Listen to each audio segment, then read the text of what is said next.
এজন্য আল্লাহ পাক বলেছেন সুবহানাল্লাযী আসরা, সর্বপ্রথম শুরু করেছেন সুবহান বলে। আমরা কোন আশ্চর্য বিষয় শুনলে দেখলে আমরা বলি সুবহানাল্লাহ, মহান রব্বুল আলামিন।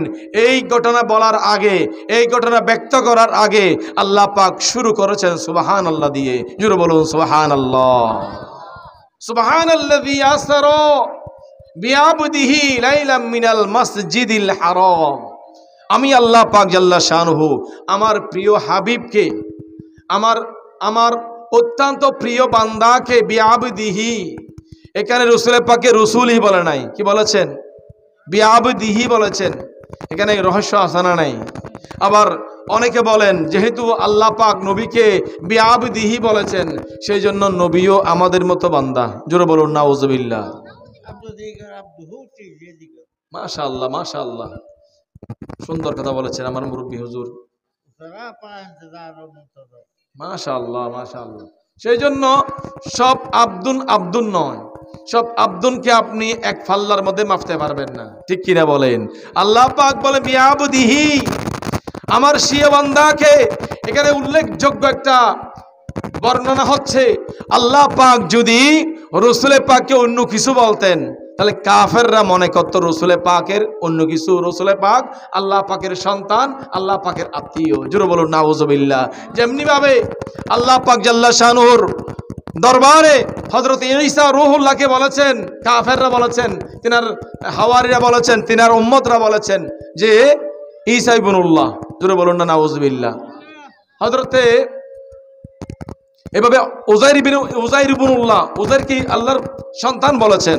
সেজন্য মহান রব্বুল আলামিন বলেছেন বিআবদিহি, আমার আন্তরিক বান্দাকে, আমার মোহাব্বতের বান্দাকে, আমার হাবিবকে আমি রাতের কিছু অংশের মধ্যে ভ্রমণ করিয়েছি। জোরে বলুন সুবহানাল্লাহ।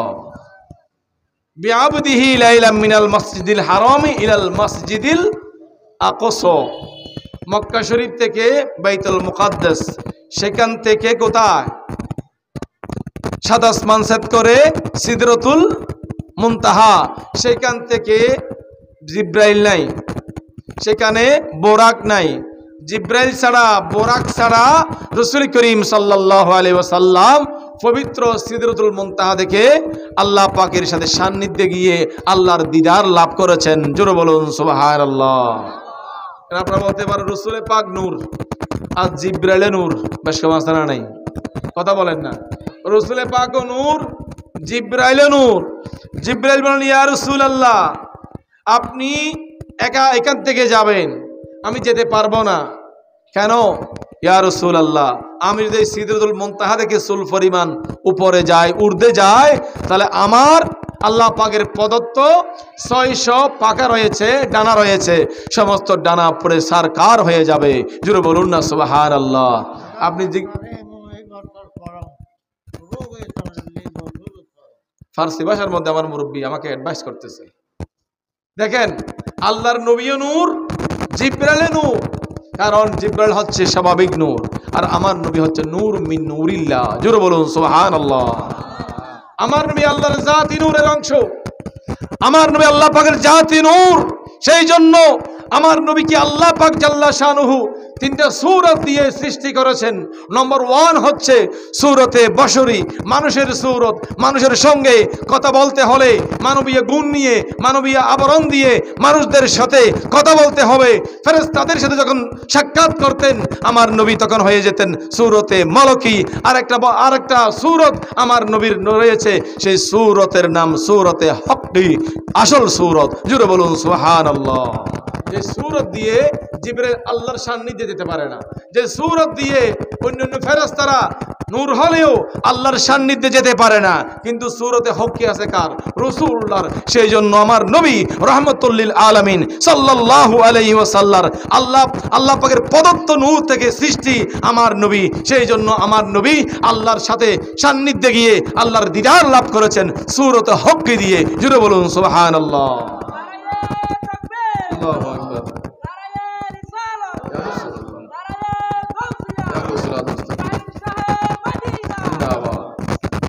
সোনার মদিনা বহু দূরে, কিন্তু মদিনাওয়ালা আমার অন্তরে, কিন্তু মদিনাওয়ালা।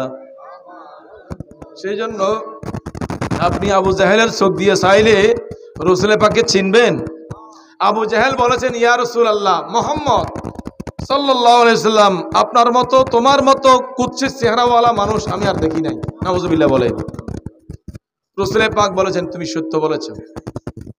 সাইয়েদনা আবু বকর সিদ্দিক রাদিয়াল্লাহু তাআলা আনহু তিনি বলেছেন, ইয়া রাসূলুল্লাহ, আমার জীবনে আপনার মতো সুন্দর চেহারাওয়ালা মানুষ আমি আর কখনো দেখি নাই। জোরে বলুন সুবহানাল্লাহ। তার চোখের মধ্যে বেশ কম আছে না নাই? কথা বলেন না। চোখের মধ্যে বেশ কম আছে। সেই জন্য চোখ লাগিব নবী সাইবার মতো সাইবাল্লাই, চোখ লাগিব নবী সাইবার মতো সাইবাল্লাই, খলে জাগানো মদিনাত রাখি আই তো সাই, খলে জাগানো মদিনাত। বলেন না, মদিনাওয়ালার দেশত আশেক যখন যায়, মদিনাওয়ালার দেশত আশেক যখন যায়, খলি জাগানো মদিনাত, খলি জাগানো মদিনাত। সালাতুন ইয়া রাসূলুল্লাহ আলাইকুম সালামুন ইয়া। বলতেছিলাম চোখ লাগবে নবীকে চেনার জন্য, ঠিক কিনা বলেন? আবু জাহিলের চোখ দিয়ে নবীকে দেখলেই সে বলবে নবী মিস্ত্রি। নাউজুবিল্লাহ বলেন। আবু জাহিলের চোখ দিয়ে নবীকে দেখলেই সে বলবে নবী মাটির তৈরি। নাউজুবিল্লাহ বলেন। আর সিদ্দিক আকবরের চোখ দিয়ে চাইলে দেখতে পাবেন নবী নূরুল আনওয়ার। জোরে বলুন সুবহানাল্লাহ। নবী কি নূরুল, সুবহানাল্লাহ সুবহানাল্লাহ। সেই জন্য রসুলকে চিনতে হলে চিনার মতো চিনতে হবে। আর চিনার জন্য সিদ্দিক আকবরের মতো চোখ লাগবে, ফারুকে আজমের মতো চোখ লাগবে, ওসমান গনি জুন্নুরাইনের মতো চোখ লাগবে, মাওলা আলী শের খুদার মতো চোখ লাগবে, ঠিক কিনা? সেই জন্য রসুলকে চিনতে হলে এই ধরনের ঈদে মিলাদুন্নবী মাহফিল করতে হবে।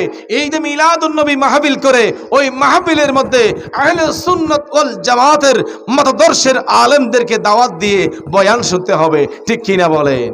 আর বাতিল পন্থী কোনো আলেম যদি আনেন সে আপনাদেরকে রসুলের পাকের সামনে বেয়াদবি শিখাবেন, ঠিক কিনা বলেন? রসুলের পাককে বলা হয় রসুলের পাক নাকি কাউবয়। নাউজুবিল্লাহ বলবেন না? রসুলের পাককে বলা হয় কাউবয়। রসুলের পাক কি কাউবয়? কাউবয় মানে কি? কথা বলেন না। কাউবয় মানে কি? কাউ মানে কি? গরু। বয় মানে কি? বালক, গরুর বালক, গরুর বাচ্চা। নাউজুবিল্লাহ মিন যালিক। রসুলের পাকে কেউ যদি গরুর বালক বলে, গরুর বাচ্চা বলে, তার ঈমান থাকবে? কথা বলেন না। আল্লাহ পাক বলেছেন, ইয়া আইয়ুহাল্লাযীনা আমানু লা তাকুলু রাঈনা ওয়া কুলু উনজুরনা ওয়াসমাউ ওয়ালিল কাফিরিনা আযাবুন আলীম। আল্লাহ পাক বলেছেন, হে আমার বান্দারা ও আমার ঈমানদার বান্দারা, তোমরা আমার নবীকে রাঈনা বলিও না, আমার নবীকে বলো উনজুরনা, একটু কৃপার নজর দাও ইয়া রাসূলুল্লাহ সাল্লাল্লাহু আলাইহি ওয়াসাল্লাম। এই আয়াতে কারিমা নাজেলের পেছনে যেই প্রেক্ষাপট রয়েছে, মুফাসসিরিন কিরাম বলেন আল্লাহর নবীর একজন সাহাবী হযরতে সাদ ইবনে মুআজ রাদিয়াল্লাহু তাআলা আনহু, তিনি মজলিসের মধ্যে বসা ছিলেন। সাহাবায়ে কেরামরা কোনো কিছু দ্বিতীয়বার জিজ্ঞেস করার জন্য যখন চাইতেন তখন তারা বলতেন রাঈনা ইয়া রাসূলুল্লাহ। নবীজি দ্বিতীয়বার আরেকটু বলেন, আমাদেরকে আরেকটু অ্যাডভাইস করেন, একটু বুঝি মতো একটু বলেন। জোরে বলুন সুবহানাল্লাহ। এই মজলিসের মধ্যে, এই মাহফিলের মধ্যে সবাই কি আমার বয়ান সমানভাবে বুঝতে পারবে? কথা বলেন না। সবাই কি আমার কথা সমানভাবে বুঝতে পারবে? কেউ বেশি বুঝবে, কেউ তাড়াতাড়ি বুঝবে, কেউ একটু কম বুঝবে, ঠিক কিনা বলেন? সাহাবায়ে কেরামদের মধ্যেও একটু বেশি বুঝতেন, তাড়াতাড়ি বুঝতেন, আর একটু কম বুঝতেন। যারা কম বুঝতেন, ভালো করে বুঝতেন না, তারা রাসূলুল্লাহর দরবারে বলতেন রাঈনা ইয়া রাসূলুল্লাহ, একটু দ্বিতীয়বার বলেন ইয়া রাসূলুল্লাহ, আমরা বুঝি নাই। জোরে বলুন না সুবহানাল্লাহ।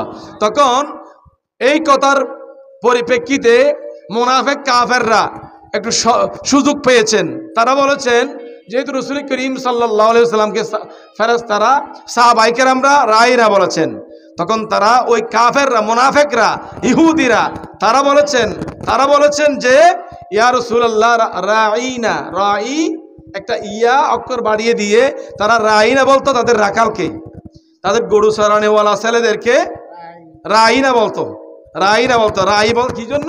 ও গরু চরানোওয়ালা যারা আছেন, রাখাল যারা আছেন তাদেরকে রাঈনা বলে ডাকতেন। এখন সাহাবায়ে কেরামরা যখন কি বললেন রাঈনা বলেছেন, এখন ওরা বলতেছেন রাঈনা একটা ইয়া অক্ষর বাড়িয়ে বলতেছেন, এটা তো মানুষরা বুঝতেছে না। কিন্তু সাহাবায়ে কেরামরা যারা দূরদর্শীদের মালিক, যারা জ্ঞান গরিবের মালিক, তারা বুঝতে পেরেছেন। হযরতে সাদ ইবনে মুআজ রাদিয়াল্লাহু তাআলা আনহু তিনি বলেছেন, খবরদার এই মুনাফিকরা আরেকবার যদি আমার নবীকে রাঈনা বলো তোদের গর্দান উড়িয়ে দেব। জোরে বলুন না সুবহানাল্লাহ। আল্লাহর নবীর সাহাবী হযরতে সাদ ইবনে মুআজ রাদিয়াল্লাহু তাআলা আনহু এই কথা যখন বললেন, কাফেররা বললেন, ও সাদ ইবনে মুআজ, আমাদেরকে কেন তুমি মারতেছো? তোমরাও তো রাসূলুল্লাহকে রাঈনা বলে সম্বোধন করো। নাউজুবিল্লাহ বলেন। মূল ঘটনা তো সাহাবায়ে কেরামরা যারা দূরদর্শীদের মালিক তারাই জানেন। এখন এই কথাটি পরিবর্তন করার জন্য কাফেররা যে রাঈনা বলে রাসূলে পাককে ব্যঙ্গ করতেছেন, রাসূলে পাকের মান সম্মান ক্ষুণ্ণ করতেছেন, সাহাবায়ে কেরামদের মধ্যে হযরতে সাদ ইবনে মুআজ রাদিয়াল্লাহু তাআলা আনহু রাসূলুল্লাহর দরবারে গেলেন রাঈনা শব্দটি পরিবর্তন করার জন্য, আপত্তি জানানোর জন্য। এই কথা বলার জন্য তিনি গিয়েছেন। সঙ্গে সঙ্গে মহান রব্বুল আলামিন এই আয়াতে কারিমা তেলাওয়াত করেছেন, ইয়া আইয়ুহাল্লাযীনা আমানু লা তাকুলু রাঈনা ওয়া কুলু উনজুরনা। আল্লাহ পাক বলেন, ও আমার ইমানদার বান্দারা, ও আমার নবীর সাহাবায়ে কেরাম আলাইহিম রিদওয়ান, তোমরা আমার নবীকে রাঈনা বলবে না, তোমরা বলবে উনজুরনা। একটু কিফার নজর দেন ইয়া রাসূল, উনজুরনা ইয়া রাসূলুল্লাহ। জোরে বলুন না সুবহানাল্লাহ। এখানে রাঈনা যারা বলেছেন তারা কি? ওয়াসমাউ। সাহাবায়ে কেরামদেরকেও আল্লাহ পাক শক্ত করে তাগিদ দিয়েছেন, রাসূল পাকের দরবারের মধ্যে বসলে মনোযোগ সহকারে শুনিও। ওয়াসমাউ, ভালো করে শুনে রাখো। আরে রাসূলুল্লাহ বারবার বললে রাসূলুল্লাহর কষ্ট হয়, সেই কষ্ট কার হয়? জোরে বলেন না। রাসূলুল্লাহর দরবারে বারবার কিছু জিজ্ঞেস করতে যাওয়া, জিজ্ঞাসা করা, এটা আল্লাহ পাকের মোটেও সহ্য হয় নাই। সেদিন আল্লাহ পাক বলেছেন, ওয়াসমাউ, ও আমার নবীর সাহাবায়ে কেরামরা, রাসূলুল্লাহ প্রথমবার যাহা বলবেন ভালো করে শোনার চেষ্টা করবে, ভালো করে শুনিও। জোরে বলুন সুবহানাল্লাহ। ওয়ালিল কাফিরিনা আযাবুন আলীম। আল্লাহ পাক বলেন, যারা রাঈনা বলবে, কাউবয় বলবে, গডবয় বলবে, রাসূলুল্লাহকে রাকাল বলবে, আল্লাহ পাকের ফরমান মোতাবেক তারা সবাই কি? ওয়ালিল কাফিরিনা আযাবুন আলীম। আল্লাহ পাক বলেছেন, যারা রাঈনা বলনেওয়ালা মানুষ তাদের জন্য জাহান্নামের শাস্তি আমি অবধারিত করে রেখেছি। জোরে বলুন নাউযুবিল্লাহ। আল্লাহু আকবার। ইয়া রাসূলুল্লাহ, ইয়া গাউসুল আযম মুস্তাগীর জিন্দাবাদ। সেই জন্য রাসূলে পাককে রাকাল বলা যাবে না। এই রাকাল শব্দ কি আমি আপনাকে বলতে পারবো? মনে করে নিলাম আমার মুরব্বির ঘরের মধ্যে 10টা ছাগল আছে, উনি চড়াচ্ছেন, আমি কি ওনাকে বলতে পারবো ইয়া রাকাল, ও ভাই রাকাল, এটা বলতে পারবো? কথা বলেন না। যে কথাটি আমি আমার মুরব্বিকে বলতে পারবো না, যে কথাটি আমি আমার বাবাকে বলতে পারবো না, যে কথাটি আমি আমার ভাইকে বলতে পারবো না, যে কথাটি ইমাম সাহেবকে বলা যায় না, যে কথাটি মুয়াজ্জিনকে বলা যায় না, যে কথাটি কোনো সম্মানিত মানুষকে বলা যায় না, এই কথাটি আপনি যদি রাসূলুল্লাহর সামনে লাগালেন, আপনার কি ঈমান থাকতে পারে? কথা বলেন, থাকতে পারে? সেই জন্য আল্লাহ পাক জাল্লা শানুহু খাও বয় বক্তা থেকে আমাদেরকে হেফাজত করুক। আরো জোরে বলেন আমিন, আরো জোরে বলেন। কারণ আমার নবী বলেছেন, যার ভিতরে জর্রা পরিমাণ ঈমান থাকবে সে অবশ্যই অবশ্যই জান্নাতে যাবে। জোরে বলুন সুবহানাল্লাহ। আমলের অভাব নাই, ওরে আমল, কিন্তু ঈমান নাই। আমলের সাথে ঈমানের যেই সখ্যতা, যেই মহব্বতের হৃদ্যতা রয়েছে, সেটা যদি না থাকে, ঈমান যদি না থাকে, আমলের কোনো কাজে আসবে? কথা বলেন না। সেই জন্য আমল আগে, ঈমান তারপর কি? কথা বলেন না। আগে কি? আগে ঈমান তারপর কি? আমল। সেই জন্য আমরা ইমানদার মুসলমান, আমরা সুন্নি মুসলমান হিসেবে আমরা মুসলমান, আমরা ইমানদার। আমাদের দ্বিতীয় নম্বরে আরেকটা দায়িত্ব হচ্ছে আমল করা। ঠিক কিনা বলেন? ইমানের সাথে আমল থাকলে ইন্নাল্লাযীনা আমানু ওয়া আমিলুস সলিহাত কানাত লাহুম জান্নাতুল ফিরদাউসে নুজুলা। সেই জন্য আল্লাহ পাক বলেছেন তোমরা ঈমান আনো এবং সাথে সাথে ভালো আমল করো, সৎ আমল করো, নেক আমল করো। এই নেক আমলের জন্য, নেক আমলের কথা বলছি যে বাবা, নেক আমলের জন্য একটা উত্তম পন্থা হচ্ছে এই বার্ষিক সভা এবং ঈদে মিলাদুন নবী সাল্লাল্লাহু আলাইহি ওয়াসাল্লাম। ঠিক কিনা বলেন? আমার নবী বলেছেন মানুষ মারা যাওয়ার পরে তার সকল আমলের দরজা বন্ধ হয়ে যায়, শুধুমাত্র তিনটা জায়গা, তিনটা দরজা ছাড়া। তিনটা দরজা ছাড়া সব দরজা তার জন্য বন্ধ হয়ে যায়। কয়টা দরজা ছাড়া? কয়টা একটু বলেন, কয়টা দরজা? তিনটা দরজা। এক নম্বর হচ্ছে ওই এলম, যে এলমের মাধ্যমে খায়রুকুম মান তাআল্লামাল কুরআনা ওয়া আল্লামা, তিনি কোরআন শরীফ পড়েছেন, আরেকজনকে শিক্ষা দিয়েছেন। তিনি হাদিস পড়েছেন, আরেকজনকে শিক্ষা দিয়েছেন। তিনি কোরআন সুন্নাহর বয়ান নিজে আমল করেছেন, আরেকজনকে শিক্ষা দিয়েছেন। এই ধরনের আমল, এই ধরনের এলম যাদের আছে, এই মানুষটি, এই আলেমটি, এই হাফেজটি মারা যাওয়ার পরে ওই আলেমটা, ওই হাফেজটা পৃথিবীতে থাকা অবস্থায় যত আমল করে মানুষদেরকে আমলের শিক্ষা দিয়েছিলেন, ওই আমল থেকে একটা আমল যদি কোনো মানুষ করে, ওই আমলের উল্লেখযোগ্য সওয়াব ওই আলেমের কবরে চলে যাবে। জোরে বলুন সুবহানাল্লাহ। দ্বিতীয় নম্বরে আও সাদকাতিন জারিয়াতিন, দ্বিতীয় নম্বর হচ্ছে সদকায়ে জারিয়া। সদকায়ে জারিয়া মানে আপনি কোনো গাছ রোপণ করলেন, আপনি কোনো রাস্তা বানিয়ে দিলেন, পাইপ বসিয়ে দিলেন, নলকূপ খনন করে দিলেন, আপনি পুকুর খনন করে দিলেন, মানুষ চলাচলের জন্য একটা ব্রিজ বানিয়ে দিলেন। এগুলো কি এখন আছে? কথা বলেন না। এখন তো আমরা করলেও মানুষকে কোটা দিই। রাসূল পাক বলেছেন আল মান্নানু লা ইয়াদখুলুল জান্নাহ। রাসূল পাক বলেছেন কেউ কাউকে দান করলে সেই দানের কোটা যদি কেউ দেয়, সেই কখনো জান্নাতে প্রবেশ করতে পারবে না। এই বদঅভ্যাস আমাদের আছে না নাই? কথা বলেন বাবা, বদঅভ্যাস আমাদের আছে না নাই? কাউকে কিছু দিলে এই বদঅভ্যাস কিন্তু আমাদের মা বোনদের বেশি। ঠিক আছে কথা, মাই ফলতে বেশি না হম তারা না মাথের এনে কিছু অত না হতে তোর ওই দুনিয়া দিলাম দে, তো জামাই এটা হামাই আনি না পারা দে, আই তোরা দেখে চলে দিলাম দে। আছে না নাই? খবরদার মা বোনরা, এই ধরনের এগুলো বলবেন না। আপনি কারো এহসান করেছেন, আপনি এহসান দিয়ে তার বিনিময় করবেন। আপনি কারো কোনো মানুষকে দেখিয়ে দিবেন না, কোটা দিবেন না। তো আপনি কোনো রাস্তা বানিয়ে দিলেন, আপনি রোড বানিয়ে দিলেন, আপনি ব্রিজ বানিয়ে দিলেন, একটা মসজিদ বানিয়ে দিলেন, অথবা একটা নলকূপ খনন করে দিলেন, এই সবগুলো হচ্ছে সদকায়ে জারিয়া। আপনি যে গাছটি রোপণ করেছেন সেই গাছটি কিন্তু ফলন্ত গাছ নয়, ফলজ গাছ নয়, সেখান থেকে কোনো ফল ধরেন বা মানে ফলন্ত গাছ নয়, এটা ফলজ গাছ নয়, কিন্তু ফল আসবে না। যেমনি ভাবে জারাই গাছ আছে না নাই? জার গাছ নাই, জার গাছ ফলন আর হাই নিয়ে তার নামাতের জার গাছের ফলন আর হাই নিয়ে, কিন্তু আর না হাইলে কি হাই দিলে হতো প্রাণী আছে না নাই? কথা বলেন আছে না নাই? ওই জারের গাছের ফল ফুল আমরা খাই না। একটা পাখি সেখানে গরমের দিনে একটু আশ্রয় নিয়েছেন, ছায়ার আশ্রয়, অথবা সেখান থেকে ফল খেয়েছেন, অথবা কোনো মানুষ যাওয়ার সময়, কোনো প্রতীক যাওয়ার সময় সেই গাছের নিচে বসেছেন। খোদা কি কসম, আমার নবী বলেছেন ওই ব্যক্তি যেখানে বসেছেন ওই আপনার রোপণকৃত সেই গাছের নিচে বসেছেন, সেখানে বসার কারণে সে একটা নিঃশ্বাস ফেলিয়েছেন, আলহামদুলিল্লাহ খুশি হয়েছেন, তিনি আরম্ভ করেছেন। আল্লাহ পাক জাল্লা শানুর নবী রহমতুল্লিল আলামিন সাল্লাল্লাহু আলাইহি সাল্লাম বলেছেন ওই ব্যক্তি আরাম করে যেই লাভ করেছেন, যেই কল্যাণ পেয়েছেন, সেই কল্যাণের সওয়াব তোমার কবরের মধ্যে অটোমেটিক চলে যাবে। জোরে বলুন সুবহানাল্লাহ। আওয়ালাদিন সালিহিন ইয়াদউ লাহু, ওই সন্তান কুকুর দিকে মন্দ করে দেন না, কুকুর দিন ওয়াসতন খুব বেশি।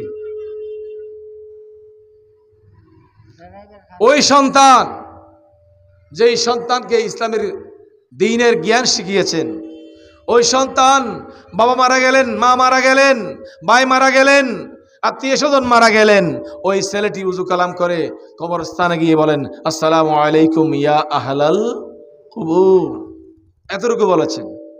আল্লাহ পাক জাল্লা শানুহু ওই ব্যক্তির উসিলায়, ওই সন্তানের উসিলায় মহান রব্বুল আলামিন ওই সন্তানের মা বাবার জীবনের সমস্ত গুনাহ মাফ করে দেন। জোরে বলুন সুবহানাল্লাহ।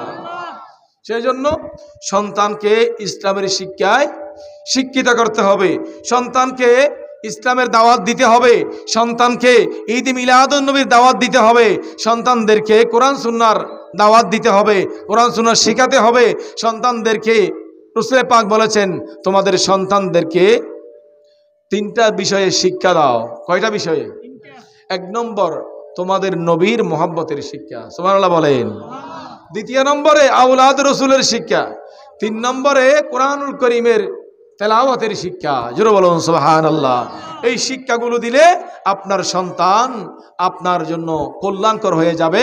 আওয়ালাদিন সালেহিন ইয়াদউ লাহু, আপনি মারা গেলেন, আমার সন্তান দুনিয়াতে রেখে আমি মারা গেলাম, আমি মারা যাওয়ার পরে আমার সন্তান যখন কবরস্থানে গিয়ে বলে আল্লাহ রব্বির রহমহুমা কামা রব্বায়ানি সগীরা, আল্লাহ তুমি আমার বাবার গুনাহকে মাফ করে দাও, আমার মায়ের গুনাহকে মাফ করে দাও, আমার বাবার কবরকে জান্নাতের বাগান বানিয়ে দাও, সঙ্গে সঙ্গে মা বাবার কবর আযাব বন্ধ হয়ে জান্নাতি হয়ে যাবেন। জোরে বলুন সুবহানাল্লাহ। সেই ধরনের একটা মাধ্যম হচ্ছে আল্লাহর ঘর মসজিদ। মসজিদের নাম কি? নলবিলা কালালিয়া পাড়া জামে মসজিদ, কেন্দ্রীয় জামে মসজিদ, নলপাড়া কালালিয়া পাড়া কেন্দ্রীয় জামে মসজিদের আজকে সভা, আজকে ঈদ মিলাদুন নবী সাল্লাল্লাহু আলাইহি সাল্লাম মাহফিল। এই মাহফিলের মধ্যে, এই সবার মধ্যে অনেকে হাদিয়া দিয়েছেন, অনেকে দান করেছেন। দান করার দরকার আছে না নাই? কত দরকার আছে না নাই? আমার অনেক ভাইয়েরা দান করেছেন, আমার অনেক মা বোনরা দান করেছেন। দান করলে কি হয়? as-সাদকাতু তারাদ্দুল বালা, দানের কারণে, সৎকার কারণে, দক্ষিণের কারণে আমার নবী বলেন বালা মুসিবত স্টপ হয়ে যায়, বলা মুসিবত আর আসবে না। বলা মুসিবতকে থাড়িয়ে দেয় একটা আমল, সেটা হচ্ছে আল্লাহর রাস্তায় দান করা। জোরে বলুন সুবহানাল্লাহ। তো আল্লাহর রাস্তায় দান করে যারা করেছেন তাদের মধ্যে আপনি যদি সাহাবায়ে কিরাম আলাইহিমুর রিদওয়ান তিনাদের মধ্যে যদি আপনি নম্বর 1 খলিফাতুল মুসলিমিন, খলিফাতুর রাসূল হযরত সাইয়েদনা সিদ্দিক আকবর রাদিয়াল্লাহু তাআলা আনহুকে দেখেন, আপনারা বুঝতে পারবেন তিনি হযরতে রাসূল করিম সাল্লাল্লাহু আলাইহি সাল্লাম তবুক যুদ্ধের সময় আমার নবী বলেছেন ও আমার সাহাবায়ে কেরামরা তোমরা তবুক যুদ্ধের জন্য যার যেটা আছে সেটা দান করো, আমাদেরকে যুদ্ধের জন্য প্রস্তুতি নিতে হবে। এই কথা বলার পরে সাইয়েদনা সিদ্দিক আকবর রাদিয়াল্লাহু তাআলা আনহুর ঘরের মধ্যে কিছু নাই, দেওয়ার মতো কিছু নাই। সিদ্দিক আকবর দান করতে করতে করতে করতে এমন পর্যায়ে চলে গেছে দেওয়ার মতো রাসূলুল্লাহকে আর কিছু নাই। তখন সাইয়েদনা সিদ্দিক আকবর রাদিয়াল্লাহু তাআলা আনহু, আপনারা ঘটনা জানেন, বোঝার জন্য বলছি, রাসূল করিম সাল্লাল্লাহু আলাইহি সাল্লামের দরবারে কি আনবেন চিন্তা করতে করতে তিনি কিছু চাই, কিছু ছেঁড়া ফাড়া কাপড়, এগুলো নিয়ে রাসূলুল্লাহর দরবারে উপস্থিত হয়েছেন সবার পিছনে।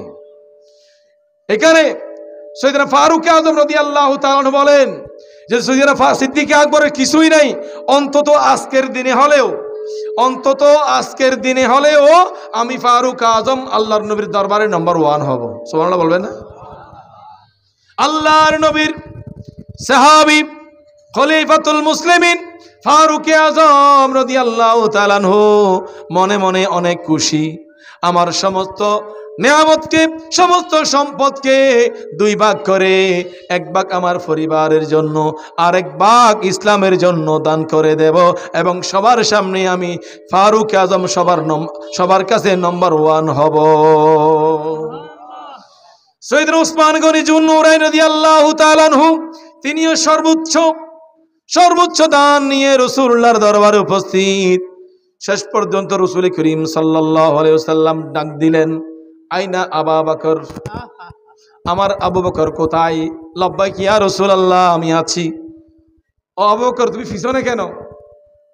সামনে আসো, একটু দেখাও।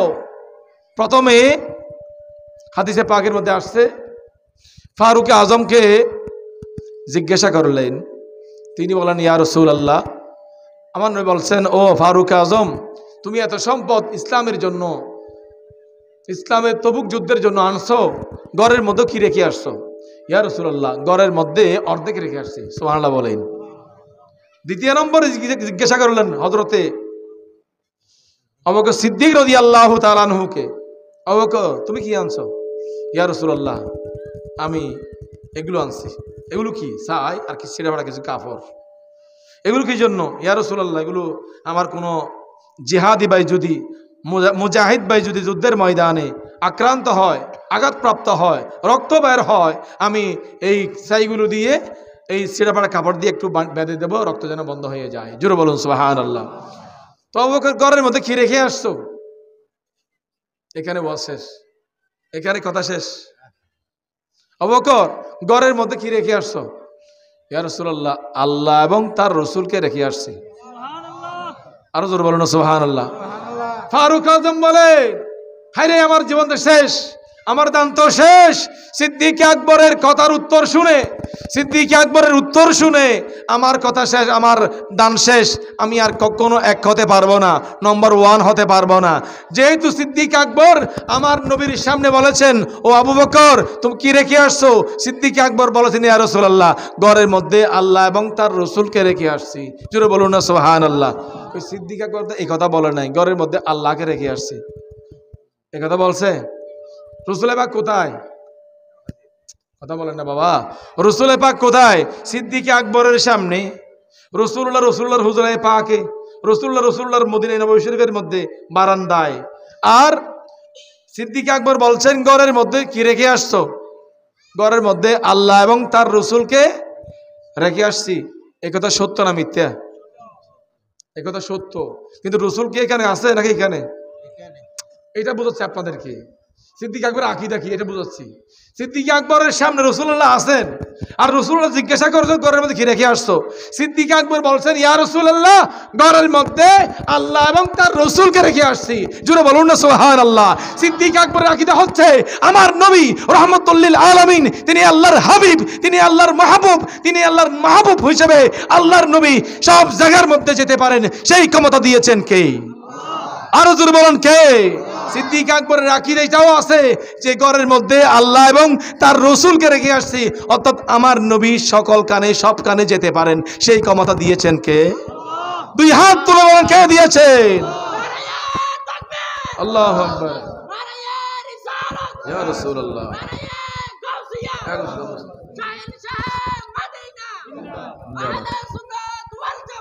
জিন্দাবাদ। সম্মানিত হাজির, সিদ্দিক আকবরের আকীদা কি? রাসূল করিম সাল্লাল্লাহু আলাইহি ওয়াসাল্লাম আমার সামনে আছে, আমি দেখতে পাচ্ছি। রাসূল পাক আমাকে, রাসূল পাক হাজির না হাজির, রাসূল পাক জিজ্ঞাসা করলেন, আবু বকর ঘরের মধ্যে কি রেখে আসছো? ইয়া রাসূলুল্লাহ, ঘরের মধ্যে আল্লাহ এবং আল্লাহ রাসূলকে। রাসূল পাক এই কথা বলে নাই, আবু বকর ঘরের মধ্যে তুমি আল্লাহকে রেখে আসছো, ঠিক আছে সত্য কথা, কিন্তু আমি তো এখানে, আমাকে কেমনে রেখে আসলা? এই কথা বলেছেন? সুবহানাল্লাহ বলে। অর্থাৎ সিদ্দিক আকবরের আকীদা, রাসূল করিম সাল্লাল্লাহু আলাইহি সাল্লামকে আল্লাহ পাক এই ক্ষমতা দিয়েছেন, আমার নবী চাইলে এই মুহূর্তে মদিনাতুল মুনাওয়ারা থেকে এখানে আসতে পারেন কি না? জোরে বলেন পারেন কি না? সেই ক্ষমতা দিয়েছেন কে? সেই জন্য রাসূলুল্লাহ যেখানে মন চায় সেখানে যেতে পারেন, এই ক্ষমতা কে দিয়েছেন? রাসূল পাককে অনেকে নাউযুবিল্লাহি মিন যালিক বলেছেন। রাসূল পাক সুন্নিরা বলে রাসূল নাকি মাহফিলের মধ্যে আসেন, সুন্নিরা বলে মাহফিলে নাকি রাসূলুল্লাহ আসেন। একটু দেখো তো কোন দিকে আসতেছে।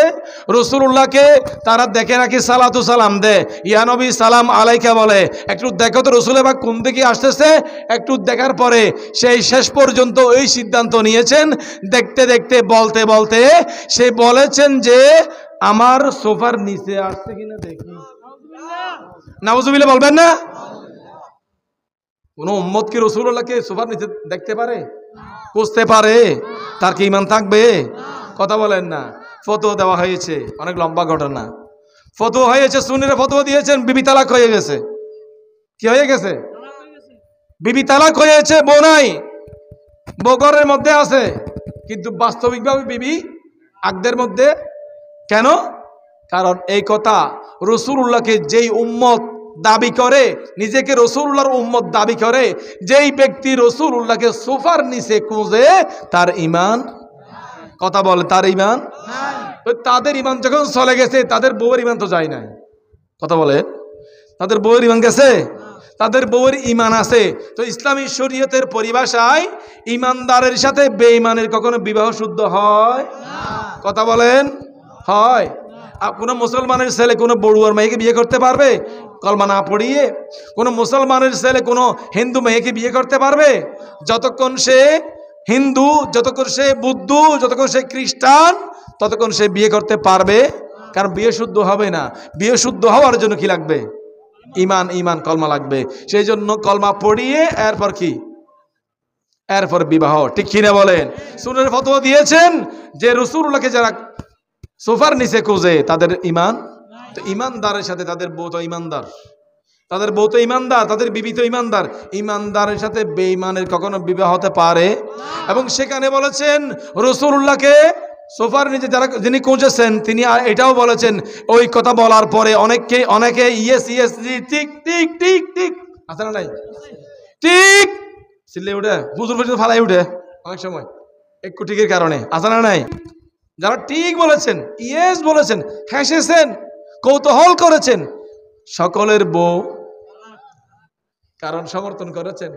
যিনি সুদ খাবেন, যিনি সুদের সাক্ষী হবেন, যিনি লিখবেন, সবাই সমান অপরাধী। নাউজুবিল্লাহ বলেন। সুদের কথা বলছি, এটা ইমানের প্রশ্ন। সুদ খেলে ইমান যায় না, রাসূলুল্লাহকে সোফার নিচে খুঁজলে ইমান যায়। সুবহানাল্লাহ বলেন। রাসূলুল্লাহকে সোফার নিচে খুঁজলে কি যায়? ইমান যায়। সেই জন্য ইমানদারের সাথে বেঈমানের কখনো বিয়ে হতে পারে? সুতরাং যারা রাসূলুল্লাহকে সোফার নিচে খুঁজে তাদের ইমান আছে? আমরা সুন্নিরা আমাদের এই বিশ্বাস আছে, রাসূলুল্লাহ চাইলে সেকেন্ডের ভিতরে, চোখের পলকের ভিতরে, আমার নবী চাইলে পলকে জীবন দিয়ে দেব, নবী তুমি যদি চাও, পলকে জীবন দিয়ে দেব, নবী তুমি যদি চাও। ওগো আরজি আমার এই জীবনে একবার দেখা দাও, হাবিবি ইয়া রাসূলুল্লাহ, হাবিবি ইয়া হাবিবাল্লাহ, হাবিবি ইয়া রাসূলুল্লাহ। সাহাবীদের যুগে যদি এই জীবনটা পেতাম, নবী আপনার নুরি চেহারা আপন চোখে দেখতাম রে, আপন চোখে দেখতাম, কলিজা টুকরা করে দেব, নবী তুমি যদি চাও, কলিজা টুকরা করে দেব। এটা কি আমার বানোয়াটি কথা? কথা বলেন না। হযরত হানজালা রাদিয়াল্লাহু তাআলা ইতিহাস পড়েন। হানজালাকে রাসূলুল্লাহ বলেছেন, হানজালা আজকে তোমার বাসর রাত, আজকে তুমি মুতার যুদ্ধে যেও না, আজকে তুমি বিবির সাথে আরাম করো, তোমার জন্য ছুটি। হানজালা রাদিয়াল্লাহু তাআলা আনহু ঘরের মধ্যে গেলেন, টেনশন আছে, আমার নবী আমাকে ঘরের মধ্যে পাঠিয়ে দিলেন, আমাকে আমার দুঃখ দরদ বুঝেছেন, আজকে আমার বাসর রাত। পৃথিবীতে আপনার পুরুষ হোক নারী হোক সবার জন্য সবচেয়ে উত্তম রাত, শ্রেষ্ঠ রাত, জীবনের স্বপ্নের রাত হচ্ছে বাসর রাত। ঠিক কিনা বলেন বাবারা? ঠিক কিনা বলেন? সুতরাং হযরত হানজালা রাদিয়াল্লাহু তাআলা আনহু তিনি বিবির সাথে আরামের মধ্যে আছেন, হঠাৎ করে একটা শয়তানি আওয়াজ তিনার কানের মধ্যে আসছে, কুতিলা মুহাম্মদ সাল্লাল্লাহু আলাইহি ওয়াসাল্লাম, রাসূল পাক শহীদ হয়ে গেছে। এই কথা শোনার মাত্রই হযরত হানজালা রাদিয়াল্লাহু তাআলা আনহু সঙ্গে সঙ্গে বিবি থেকে তিনি আলাদা হয়ে গেলেন। সুবহানাল্লাহ বলেন। আলাদা হয়ে গেলেন, ডাক দিলেন, ও আমার বিবি, আমাকে মাফ করে দাও, আমার কানে শব্দ এসেছে আমার নবী নাকি মুতার যুদ্ধের মধ্যে শহীদ হয়ে গেছে। আমি কাল কিয়ামতের ময়দানে তোমার সাথে থাকা অবস্থায় যদি আমার নবীর এই দুঃসংবাদ শুনে যদি আমি তোমার সাথে পাশর করি, কাল কিয়ামতের ময়দানে আমার নবীর সামনে আমি কি জবাব দেব? সুবহানাল্লাহ বলেন। আল্লাহু আকবার। কলিজা টুকরা করে দেব, নবী তুমি যদি চাও। এই কথার ভিত্তিতে বলতেছি, হযরত হানজালা রাদিয়াল্লাহু তাআলা তিনি দৌড় দিলেন কোথায়? যুদ্ধের ময়দানে। যুদ্ধের ময়দানে তিনি যুদ্ধ করতে করতে শাহাদাতের সুধা পান করেছেন। ইন্না লিল্লাহি ওয়া ইন্না ইলাইহি রাজিউন। তখন রাসূল করিম সাল্লাল্লাহু আলাইহি ওয়াসাল্লাম দরবারে হযরতে হানজালা রাদিয়াল্লাহু তাআলা সম্পর্কে সাহাবায়ে কেরাম বলে, ইয়া রাসূলুল্লাহ, আমরা হানজালাকে দেখেছি। সুবহানাল্লাহ বলেন। হানজালাকে আমার নবী কোথায় রেখে এসেছেন? বাসর রাতে রেখে এসেছেন। আর হানজালা কোথায়? মুতার ময়দানে, যুদ্ধের ময়দানে। ইয়া রাসূলুল্লাহ, আমরা দেখেছি হানজালা খুব বীরের পরিচয় দিয়ে, বীর যোদ্ধার পরিচয় দিয়ে তিনি যুদ্ধ করেছেন। তো আমার নবী বলেন হানজালাকে দেখা যায় না, তোমার হানজালার লাশটা একটু খুঁজো, জুড়ে বলুন সুবহানাল্লাহ। যিনাকে আমার নবী উপাধি দিয়েছেন গাসালুল মালাইকা, গাসালুল মালাইকা, তিনার গোসল হয়েছে, তিনার গোসল করিয়েছেন ফেরেশতার দল, জুড়ে বলুন সুবহানাল্লাহ। আমার নবীর সাহাবায়ে কেরামরা খুঁজতে খুঁজতে হানজালা রাদিয়াল্লাহু তাআলার লাশ মোবারক পেলেন, সরি খুঁজতে পাচ্ছেন না। এদিকে বলতেছেন যে হানজালা যুদ্ধ করতে এসেছেন, কিন্তু তার লাশ গেল কই? এখন কিছুক্ষণের মধ্যে হানজালার লাশ রাসূলুল্লাহর সামনে উপস্থিত। জিবরাইল আমিন বলেন, ইয়া রাসূলুল্লাহ, হানজালা জুনুবী অবস্থায় ছিলেন, সেই জন্য তিনি গোসল করতে পারে নাই। সেই জন্য মহান রব্বুল আলামিন, এখানে ইসলামের শরীয়তের মাসালা হচ্ছে, কোন শহীদ যদি শাহাদাতের সুদা পান করে তিনাকে আবার নতুনভাবে গোসল করাতে হবে না। এই অবস্থায় যে কাপড় তিনার শরীরের মধ্যে আছে রক্তমাখা অবস্থায় তিনাকে জানাজার নামাজ পড়ে দাফন করতে হবে। হানজালা রাদিয়াল্লাহু তাআলা আনহু তিনি ছিলেন জুনুবী অবস্থায়, তিনাকে ফেরেশতারা আল্লাহর কুদরতি ব্যবস্থাপনার মাধ্যমে জমজম কূপের পানি দিয়ে তিনাকে গোসল করিয়ে আপনার সামনে উপস্থিত করেছেন, জুড়ে বলুন না সুবহানাল্লাহ। তার রাসূলুল্লাহর জন্য সাহাবায়ে কেরামরা নিজের জীবন বিসর্জন দিয়েছেন কিনা? কথা বলেন, দিয়েছেন কিনা? সেই জন্য কলিজা টুকরা করে দেব নবী তুমি যদি চাও, ওগো আরজি আমার এই জীবনে একেবারে দেখা দাও, হাবিবি ইয়া রাসূলুল্লাহ, হাবিবি ইয়া হাবিবাল্লাহ, সালাতুন ইয়া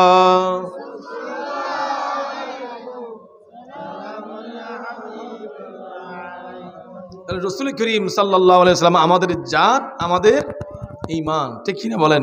এই বিশ্বাস আমাদের আছে না নাই? রাসূল করিম সাল্লাল্লাহু আলাইহি ওয়াসাল্লাম আমাদের জান, আমাদের ঈমান, এই বিশ্বাস আমাদের আছে না নাই? সেই জন্য রাসূলুল্লাহর সাথে বেয়াদবি হলে সুন্নিরা বসে থাকতে পারে না, ঠিক কিনা বলেন? কারণ সুন্নিরা আশিকের রাসূল, সুন্নি রাসূলুল্লাহর জন্য সেকেন্ডের মধ্যে জান দিতে পারবে। খোদা কি কসম, যে কোনো সময় রাসূলুল্লাহর শানে বেয়াদবি হলে, রাসূলুল্লাহর শান ও আযমত নিয়ে সিনিমিনি খেললে প্রত্যেকটি সুন্নিরা নিজ নিজ অবস্থান থেকে তার প্রতিবাদ করেছেন, ঠিক কিনা বলে? সুতরাং আমরা সুন্নি মুসলমান, আমাদের এই বিশ্বাস, এই আকীদা হচ্ছে রাসূলুল্লাহ আমাদের জান, আমাদের